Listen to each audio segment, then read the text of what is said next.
the millionaire CEO's daughter, couldn't walk for years. Then a poor farmer whispered, "Let me try," and changed everything.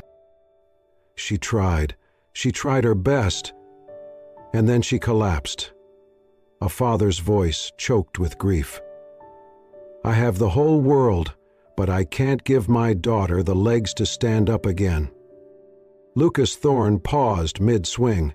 The axe in his hand hung in the air just above the log before he gently let it drop to his side. His eyes darkened as the name echoed through the rustling leaves of his quiet farm. "Ava," he whispered. Out here, surrounded by the scent of cedar and the low hum of cicadas, Lucas had carved out a silent life away from the world he once knew. Years ago, he had been a rising star in neurology, the youngest researcher ever to win the National Award for Innovation in Reflex Neurotherapy. His work in tactile neural stimulation was being reviewed for national funding. But brilliance could not save a life. Not his sister's. One surgery. One irreversible mistake. Her last breath had not only ended her life, but shattered his. He dropped out, vanished, and turned his back on everything. Only one person still knew who Lucas Thorne had once been: Maria Kendall, the nurse who had shared anatomy textbooks with him a decade ago and now stood beside Ava Sinclair's hospital bed every day.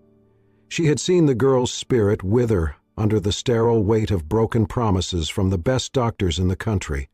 She had also seen, not long ago, Lucas help a limping farm boy walk unsteadily across a hayfield with nothing but wooden braces he had whittled by hand. Maria had not said much, just enough to give a grieving father a final sliver of hope. She knew better than anyone. Lucas did not heal with machines or medicine. He healed with silence, patience, and his hands. Jonathan Sinclair, CEO of one of the largest financial institutions in the state, had not slept in weeks. He had read Ava's files over and over. 4 neurologists, 6 months of intensive therapy. Nothing, just whispers now, whispers that she would never walk again. But a whisper from Maria changed something inside him. So, one misty morning, a sleek black Mercedes pulled up the long gravel road to Lucas's farm. The tires crunched slowly, almost uncertainly, until the car came to a stop near a stack of firewood. The door opened, and Jonathan stepped out, looking wildly out of place in his tailored suit and polished shoes. Lucas, shirt soaked with sweat, hands rough and calloused, said nothing as the man approached. In Jonathan's trembling hands was a thick envelope. "I do not need a doctor," the CEO said softly, his voice nearly lost in the wind. "I need someone who can believe when others walk away." Lucas took the envelope, hesitated, then handed it back. "I am not a doctor," he said, wiping sawdust from his palms. "I know," Jonathan replied, not budging. "But you helped a boy no one believed in. You saw something the rest of us missed." Lucas looked away. "That was different." "Is it?" Jonathan opened the envelope and pulled out a single photograph. He held it out, not pleading but quietly, like a man placing the last piece of a shattered heart into another man's hand. The photo was of a young girl, blonde, bright-eyed, standing on a rocky ledge, laughing into the wind. She wore a red scarf, arms wide like wings. Her eyes were fierce with life. Lucas stared at the image for a long time. He saw intelligence, strength, a girl who had tasted freedom and now lived behind locked knees and silent screams. He swallowed hard, his hand tightening around the worn leather strap of his tool pouch. His voice, when it came, was barely more than a breath. "Let me try." He looked up. The wind caught his hair, and for the first time in years, there was fire in his eyes. "I will try, not because I believe in miracles," he said, voice steadying, "but because I once was like her, lost everything, and the only reason I ever stood again was because someone chose to believe when I had given up." He turned, walking toward the barn where old tools and blocks of wood waited in the dim light. Behind him, Jonathan Sinclair stood frozen, watching the man who had just become his daughter's last chance disappear into the golden morning haze.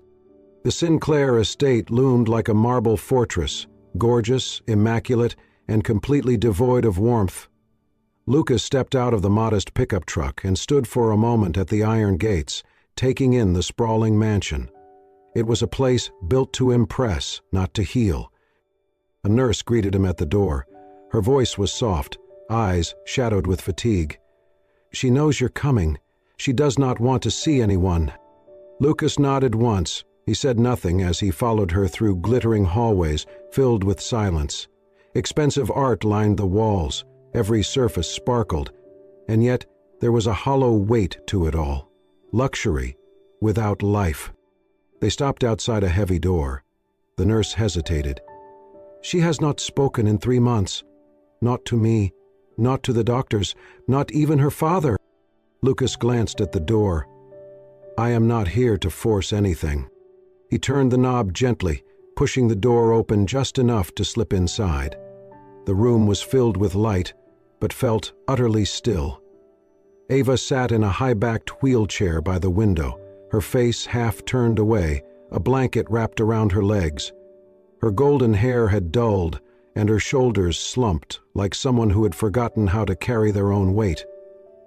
She did not look at him. Lucas didn't speak.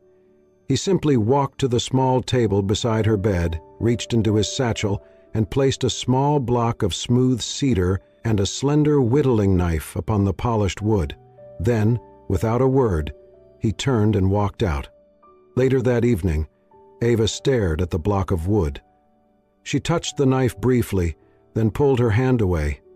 "I do not need toys," she muttered, more to the empty room than anyone in particular. The next morning the block and knife were still there. She had not thrown them away. Outside, Lucas worked in the garden behind the estate, his hands moving slowly over a piece of driftwood. He carved simple shapes, waves, trees, feathers, each line deliberate, meditative. He never looked toward the window, but Ava watched. From the shadows of her room, she watched him work every morning and into the early evening, never speaking, never acknowledging him. But something in his stillness unsettled her. Days passed. She began writing on scraps of paper, brief, tentative questions. Why do you carve? What is the point? She would leave them on the table when the nurse was not looking. Lucas never replied with words. Instead, he left small drawings in response. One day he left a carving of a hand reaching through tangled roots. Another day a single bird perched on a broken branch. Each image answered more than any explanation could. He should say something? No, this was real. It annoyed her at first, his quiet, his patience, but it also pulled at something she had buried deep, curiosity. Then, one night, the stillness broke. Ava's chest tightened suddenly, violently. Her muscles tensed and twisted without warning. Her breath came in short, panicked gasps. The nurse rushed in, fumbling with her phone, yelling for help, but Ava could not hear her. The room spun, her vision blurred. Then a firm, steady hand gripped hers. "Look at me," Lucas said, crouched beside her chair, voice low but urgent. "Breathe. In. 1, 2, 3. Out. 4, 5. Ava's wide eyes met his, terrified. But she followed. She had no choice. His voice, rhythmic and soft, cut through the chaos like a thread, pulling her back. Her body slowly calmed, spasms easing. She slumped forward, exhausted, trembling. For a moment, she rested her head on his shoulder. Her voice, when it finally came, was barely audible. How did you know what to do?" Lucas was silent for a beat. Then quietly he replied, "My sister used to get episodes like that. Before she passed." He did not elaborate. He did not need to. Ava did not respond, but her hand remained in his for just a moment longer before she pulled away. That night, when she was alone again, she picked up the cedar block. She held it for a long time, then she placed it gently in her lap. And for the first time in months, she felt something stir, not in her legs, but in her mind. A memory, a possibility, something more than pain, something like breath. There were no hospital beds, no beeping machines, no polished floors. Lucas's therapy began not with charts, but with the earth. Each morning he brought Ava into the garden behind the estate. The air smelled of grass and damp soil. Her bare feet touched wet grass. Her hands trailed through warm sand. He placed acorns in her palms, leaves against her cheeks, and led her fingers across the rough bark of the oak tree. "This is not about walking," he'd told her once. "It's about remembering that you still feel." Ava's body moved reluctantly. Her hands were weak, her legs numb. But slowly, her senses reawakened. She closed her eyes to feel the sun on her skin. She inhaled the scent of cedar. She even laughed softly when Lucas dropped a worm into her hand and it squirmed across her palm. Under the oak tree, they practiced basic motions. Lucas helped her close her fingers around a stone, then open them. Again and again, simple yet exhausting. One day, Lucas handed her a smooth piece of wood and a small carving knife. "It doesn't have to be perfect," he said. "It just has to be yours." "I've never done this," she said. He smiled. "That makes it better." Her grip was shaky, but she tried. Slowly she carved the shape of a leaf. Each line took minutes. Near the end, her hand slipped. The blade cut too deep, splitting the leaf down the center. She stared at it. "Of course," she muttered bitterly. "I ruin everything." Angrily, she threw it down. Lucas picked it up. He ran his thumb along the crack and looked at her with calm eyes. "Cracked wood isn't broken wood," he said. He sat beside her, pulled out his knife, and began carving. From the crack, he shaped a trunk, then branches. From one of them, a flower. "It grew from where it broke," he said, handing it back. Ava held it close. The crack was still there, but now it was part of something living. "It'll still be something?" she asked. Lucas nodded. "Just like you." Her eyes filled with something new, wonder. From then on, carving became their ritual. They spoke little, but the silence between them grew rich. Ava began to notice tingles in her legs, faint, almost imagined. She hesitated before telling Lucas. "My toes. I felt something." He only nodded. "That's your body remembering." One afternoon, she paused while carving. "Why do you believe in me so much?" Lucas set down his blade. "My sister had a condition. She didn't survive surgery. I couldn't save her," he said quietly. "But before she died, she said, 'I know you didn't give up.' Sometimes that's what people need. Someone who doesn't walk away." Ava smiled. Small, hesitant, but real. The first in months. Then came the moment. Lucas was pouring tea when he heard a sharp breath. He turned to see Ava frozen, eyes wide. "Lucas," she whispered. He rushed over. She pointed to her foot, tears slipping down her face. "My toe, it moved." They both stared, breath held. The second toe on her right foot twitched, just once, but it moved. "I did that," she whispered, her voice cracking. "It was me." Then she broke, laughing, crying, trembling. "You're the first person who didn't look at me like I was already gone." Lucas took her hand, eyes full. He said nothing. He didn't need to. Because in the smallest motion there was something greater than healing. There was hope. The sun filtered through the leaves like scattered gold as Ava rolled her wheelchair across the soft grass.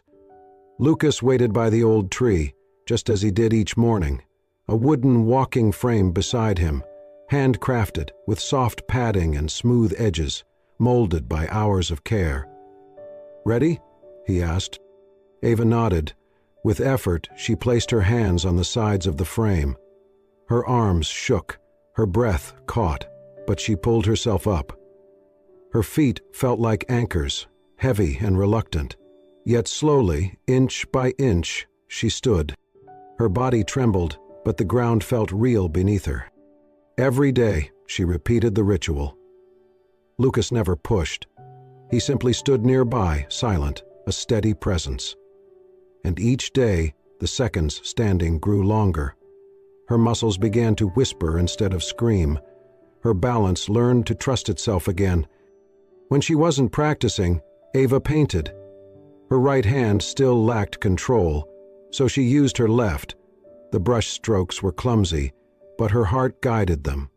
She painted small moments, sunlight on leaves, the curve of a smile, the silhouette of a tree at dusk. And she began writing again.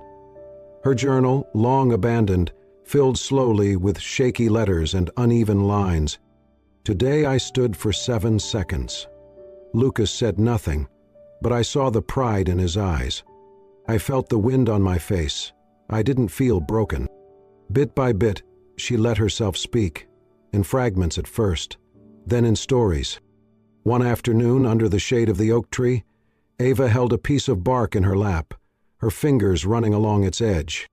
"My mother used to bring me here," she said softly. "This was her favorite spot in the garden.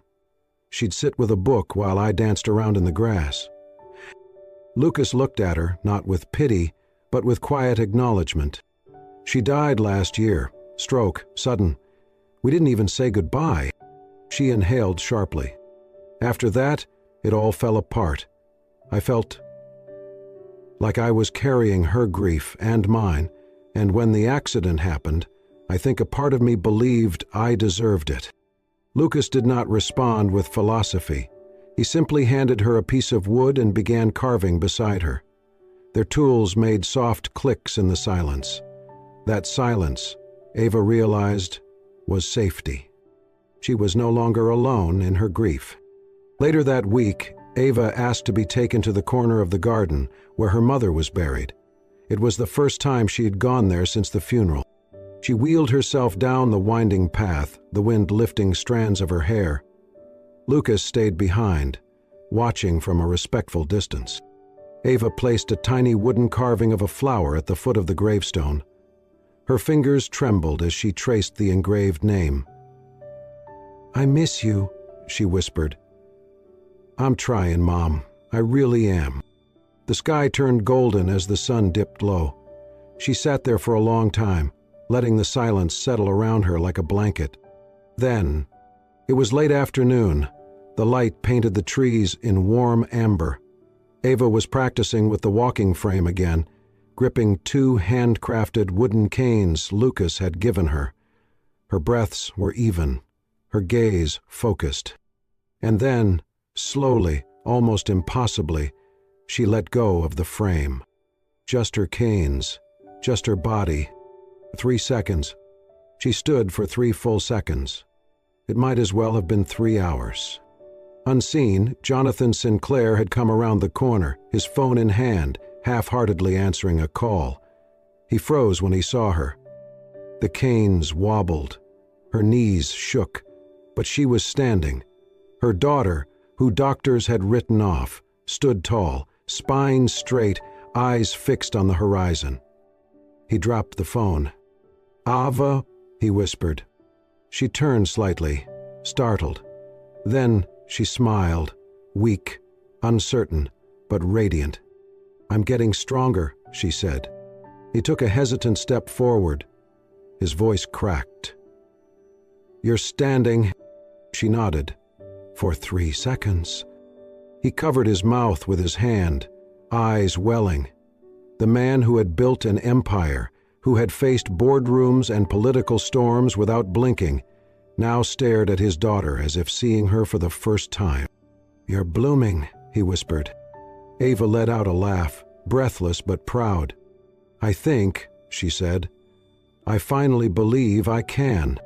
It started with a whisper, a private moment that should have remained in the golden quiet of the Sinclair garden. Ava had taken 3 full steps, assisted by the wooden frame Lucas built by hand. The sun lit her face as she trembled with determination, her brow furrowed, her jaw clenched. Unbeknownst to them, someone nearby had recorded it. Within 24 hours, the clip was everywhere. "Ava Sinclair walks again," read the caption.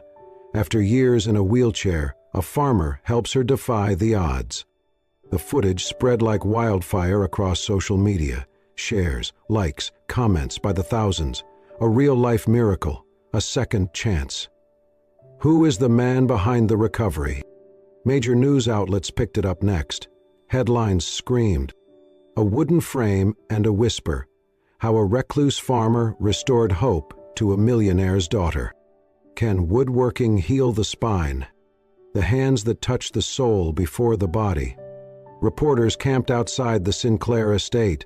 Producers offered Lucas money to appear on talk shows. A prestigious medical organization invited him to speak at an international symposium on alternative therapies. He declined them all. "I did not heal anyone," he told a persistent journalist. "I helped a young woman believe in her hands again." But the simplicity of his words only ignited more frenzy. People wanted explanations, science, proof. The backlash came fast. Dr. Leonard Reyes, a top neurologist from Johns Hopkins, published a scathing opinion piece. "Emotion is not a treatment. Romanticizing unverified methods creates false hope. The line between compassion and recklessness must not be blurred." A primetime news special asked pointedly, "Is Lucas Thorne a hidden genius or a master manipulator in a clever PR stunt?" The pressure fell squarely on the Sinclair family. Meetings grew tense. Lawyers hovered. The family's PR team warned of potential lawsuits, licensing issues, and ethical concerns. Ava was being discussed like a brand, like liability. In one particularly quiet, heavy meeting in the drawing room, Jonathan Sinclair stood facing Lucas. "We are surrounded," he said, voice tight. "Media, lawyers, doctors. This is no longer just about Ava. I cannot risk letting her become a symbol in a war against modern medicine." Lucas said nothing. He nodded once, slowly, respectfully. From the hallway, Ava listened. She had not meant to eavesdrop, but when she heard her name spoken like a problem to solve, something inside her cracked. Later that evening, eyes burning, she rolled into her father's study. "You're letting them decide again," she said, her voice trembling. "Just like after the accident. You never asked me what I wanted. Not then, not now." He looked at her, heart breaking. "Ava." She wheeled away before he could finish. A press conference was scheduled days later. The Sinclair family hoped it would quell the storm. It was held at the city's medical center, packed with reporters, flashing lights, and skeptical professionals. Lucas sat in the back row, head bowed, hands folded. His face was calm but tired, alone among a sea of suits and skepticism. Jonathan stepped to the podium. "I want to thank you all for coming," he began. "This journey has been unexpected." Before he could continue, a reporter stood up.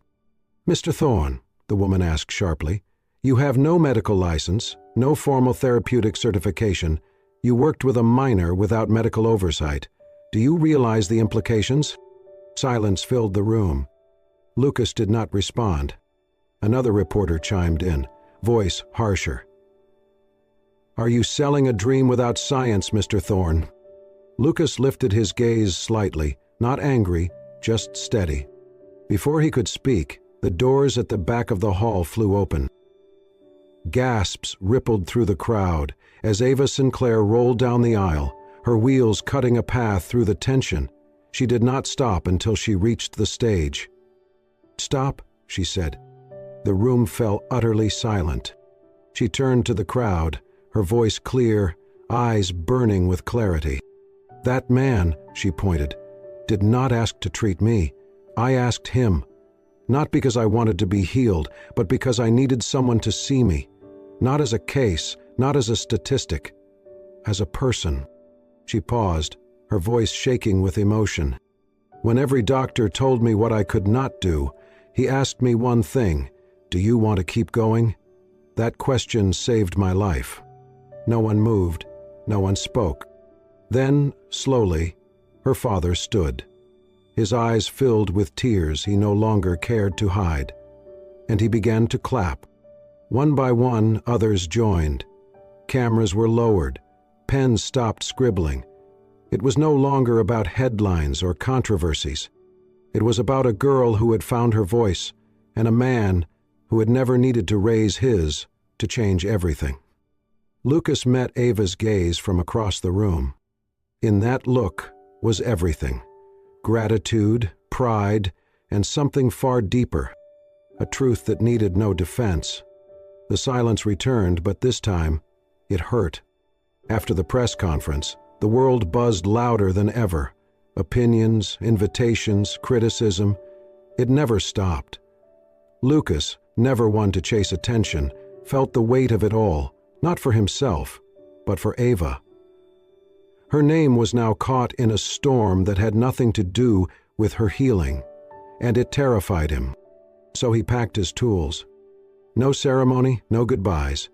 Just a quiet morning, a folded letter on her windowsill, and a walk down the gravel path away from the estate. When Ava woke up, he was gone. She didn't cry. Not at first. She simply stared at the oak tree where he used to wait with her every morning. The garden, once a sanctuary, now felt like an empty room. She stopped eating, stopped speaking again. Her father watched helplessly as the light began to fade from her eyes. At night she tossed and turned. The house felt colder, bigger, emptier.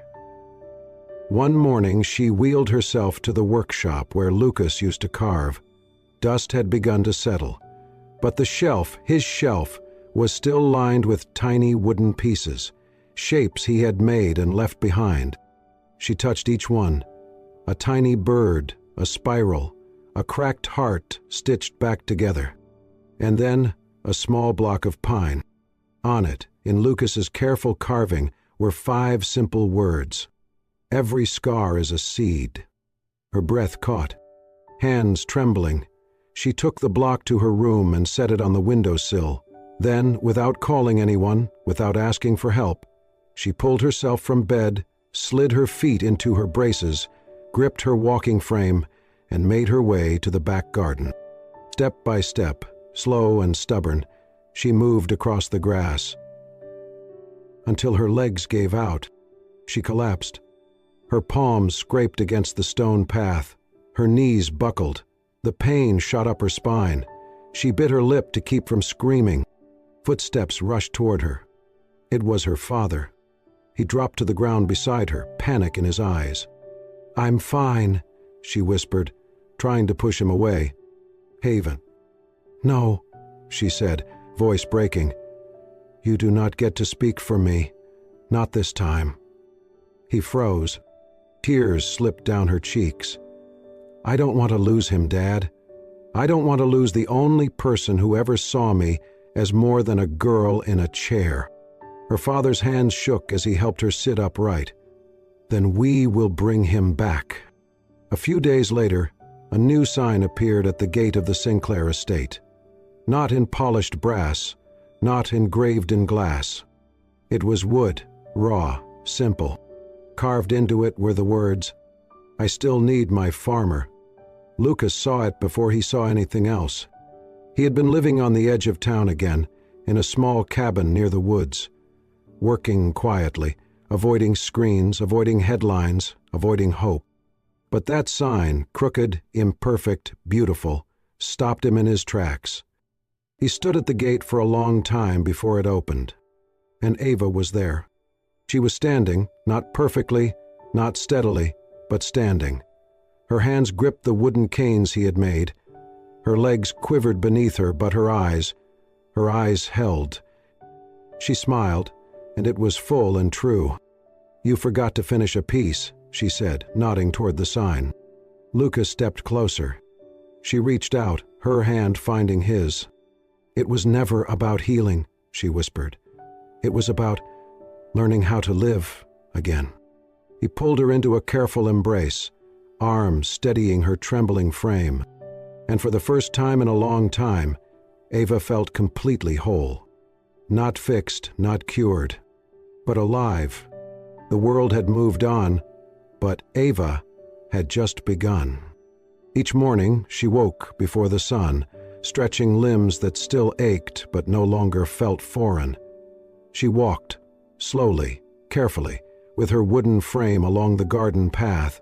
The cane tips tapped rhythmically against the stones, a steady beat of determination. Then came the sound of laughter. Children in mismatched chairs and walkers gathered in a sunny corner of the Sinclair garden. Ava knelt beside them, sometimes still trembling, sometimes needing help, but always smiling. Her workshop, once a space of silence and healing, had transformed into something louder, warmer, a classroom. Ava taught them to carve, not perfectly, but meaningfully. "Not every line has to be straight," she told a boy missing 3 fingers. "Every cut tells a story." Lucas watched from a distance sometimes, hands folded, face soft. He spent most of his days across town now, where he had partnered with a small rehabilitation hospital to build something he had once only dreamed of, a sensory garden made of wood, stone, and soil. No machines, no high-tech programs, just benches carved with purpose, paths designed to be walked barefoot, wooden railings shaped to feel like branches, a place where patients could reconnect, not just with therapy, but with their senses, with the earth, with themselves. They called it the Grove. At night, Lucas would return to the Sinclair estate, where he and Ava lived in the old gardener's cottage, cozy, quiet, filled with books, carvings, and unfinished cups of tea. They would sit outside on the porch, fireflies flickering through the hedges. One evening, as the sky turned navy and the wind whispered low through the trees, Ava leaned her head gently on his shoulder. She was quiet for a while. Then, voice barely audible, she said, "No one believed I would walk again." Lucas's arm tightened slightly around her. He did not need to speak. Ava turned her face toward him, tears shining. "Except you." He looked down at her, his voice rough with feeling. "It was not that I believed in you," he whispered. "It was that I saw something. Even you were too scared to look at." Ava closed her eyes. There were no reporters now, no cameras, no debates, just the sound of the wind and the hum of crickets. Just a girl who once thought her story had ended, and the man who had helped her turn the page. And in the quiet glow of the evening, the ordinary became a kind of miracle. 1 year later, the garden looked different, but only because Ava now walked through it. She no longer needed the frame. Not always. Her steps were slow, a little uneven, but they were hers. Each one carried the weight of 1,000 before it, the weight of doubt, pain, and perseverance. And every time her foot touched the ground, it was a quiet victory. She had moved into a small wooden house beside Lucas's workshop, a place filled with the scent of cedar and the gentle hum of chisels on wood. There she created frames, small sculptures, carved tokens she gave to the children in her classes. Her hands, once weak and uncertain, had grown strong with purpose. It was a warm spring day when the Sinclair family gathered for a picnic under the old oak tree, the same spot where Ava had once fallen. Once cried, once stood for the first time on shaking legs. The garden was in full bloom, laughter drifting between the flower beds. Ava wore a simple dress, her hair tied back with a red scarf, the same one she had worn in that photo Lucas first saw.